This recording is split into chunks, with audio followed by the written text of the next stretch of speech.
Oke. Bismillahirrahmanirrahim. Assalamualaikum warahmatullahi wabarakatuh. Waalaikumsalam warahmatullahi wabarakatuh. Waalaikumsalam warahmatullahi Ya, wabarakatuh.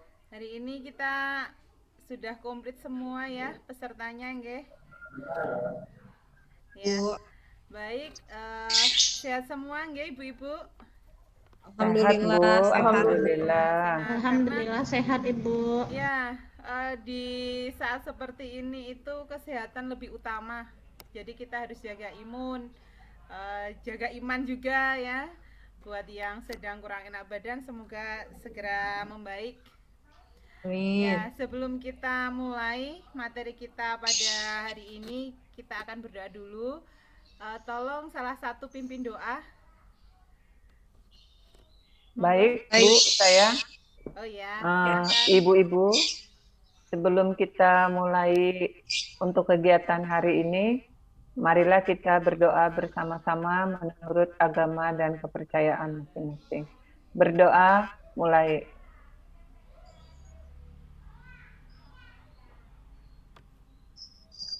Berdoa selesai. Terima kasih, Bu. Ya, terima kasih Bu Sri Nur yang sudah memimpin. Ya, karena kita juga ada keterbatasan waktu, kita akan mulai dari materi. Hari ini kita akan berdiskusi, kita akan banyak sharing tentang capaian pembelajaran. Saya akan share screen ya ibu-ibu, materi kita pada hari ini.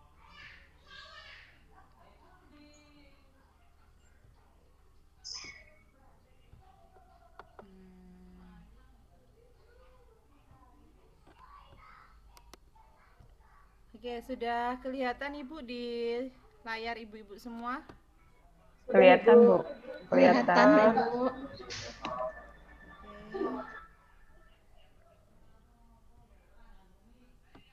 Ya, menurut ibu-ibu semua nih, dari katanya saja, capaian pembelajaran itu apa ya?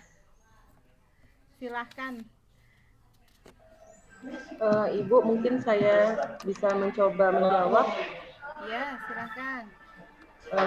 Kalau dilihat dari bahasanya, capaian pembelajaran itu menurut saya adalah hal atau segala sesuatu yang ingin dicapai melalui proses pembelajaran.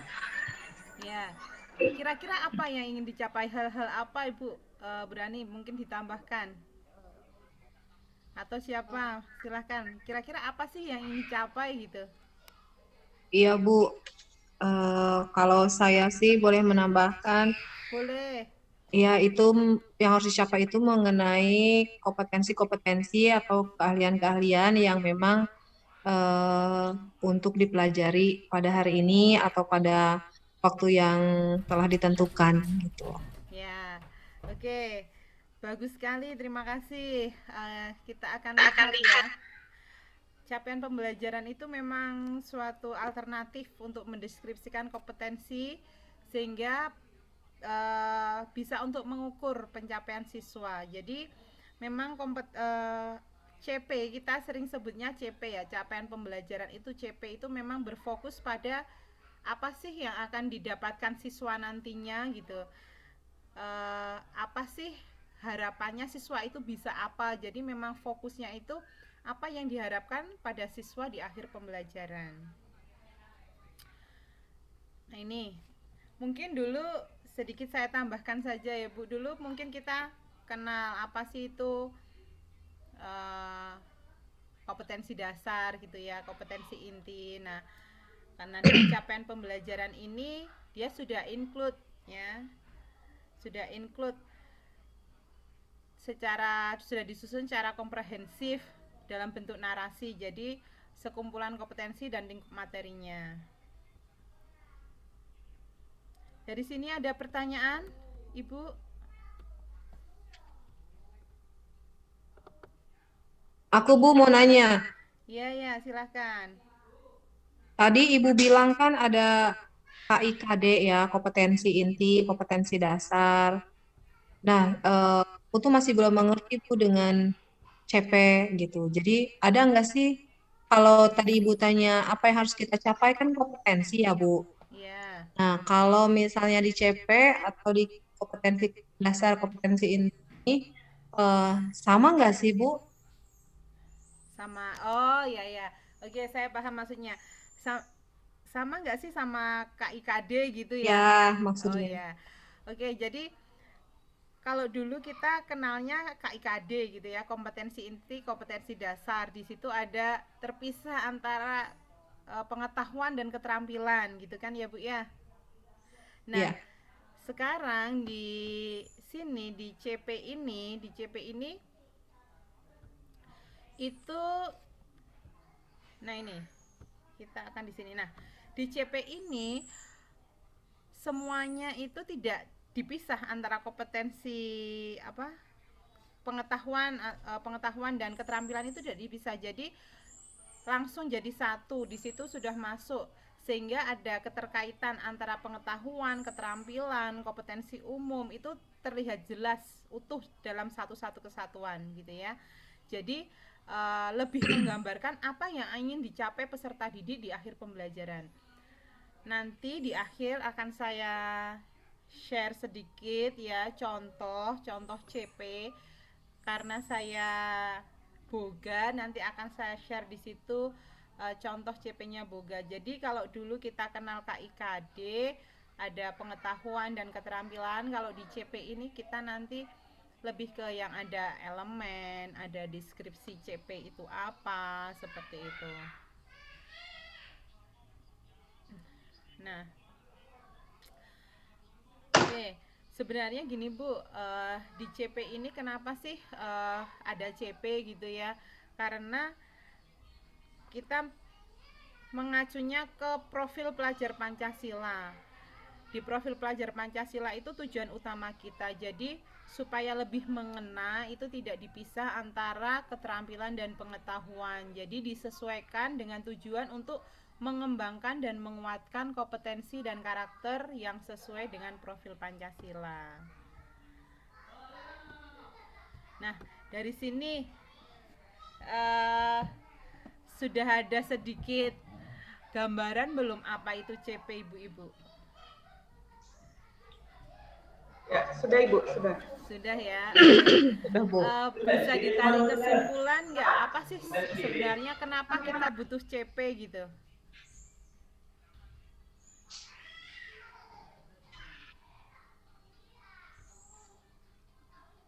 Kira-kira kenapa Bu? CP itu gunanya apa untuk kita sebagai guru Ibu?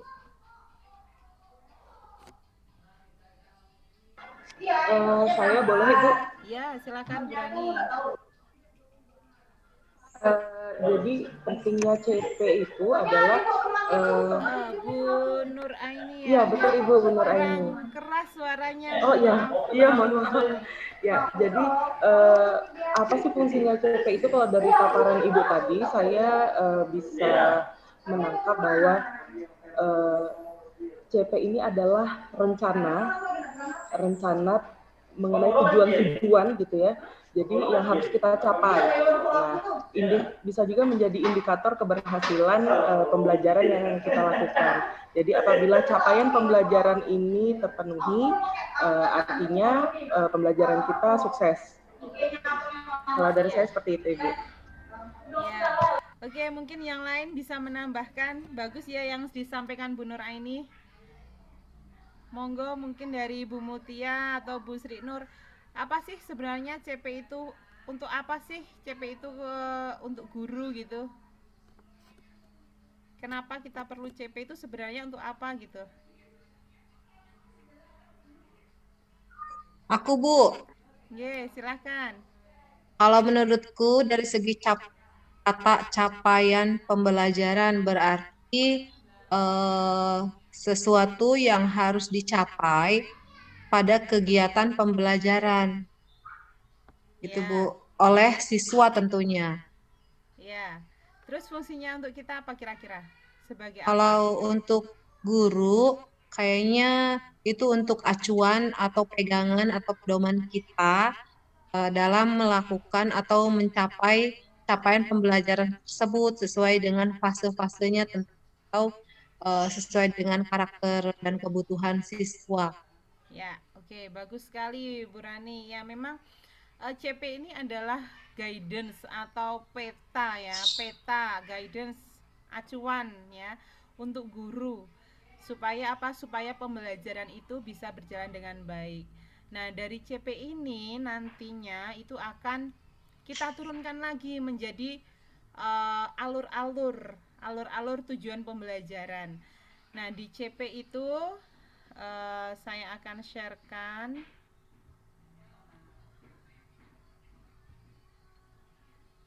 Sebentar.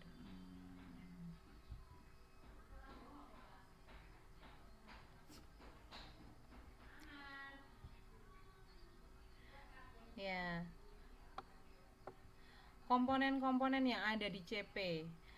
Itu nanti ada rasional mata pelajaran, ada tujuan mata pelajarannya, kemudian ada karakteristiknya, kemudian ada capaian pembelajaran pada setiap fase itu ya, seperti yang tadi disampaikan Bu Rani. Kalau kita SMK kita berada di fase E ya. Oke. Nah, setelah itu kalau kita sudah punya CP itu nanti kita akan bisa melihat beberapa elemen di dalamnya.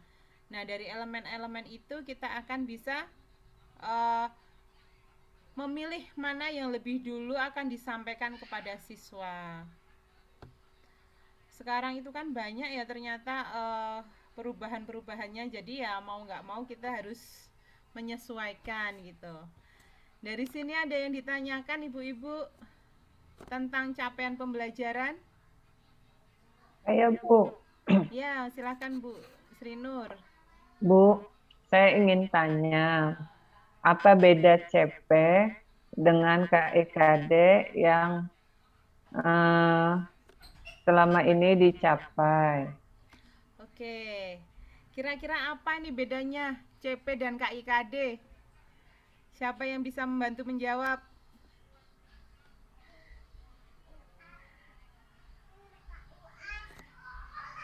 Saya boleh, Bu? Oh, boleh. Monggo Bu Nurani. Sepertinya kalau dari fungsinya itu sama ya Bu, hanya mungkin redaksionalnya berbeda. Tapi kalau saya lihat di layout capaian pembelajarannya perhotelan, itu sepertinya bahasanya itu lebih disederhanakan, kemudian lebih terukur gitu. Seperti itu Ibu. Ya, mungkin ada lagi? Bedanya apa nih KIKD dan CP? Kalau Bu Nuraini tadi menambahkan kalau yang CP ini sekarang lebih sederhana, ya saya setuju. Memang di CP ini kita tidak dipisahkan antara pengetahuan dan keterampilan. Jadi dan bahasanya sederhana.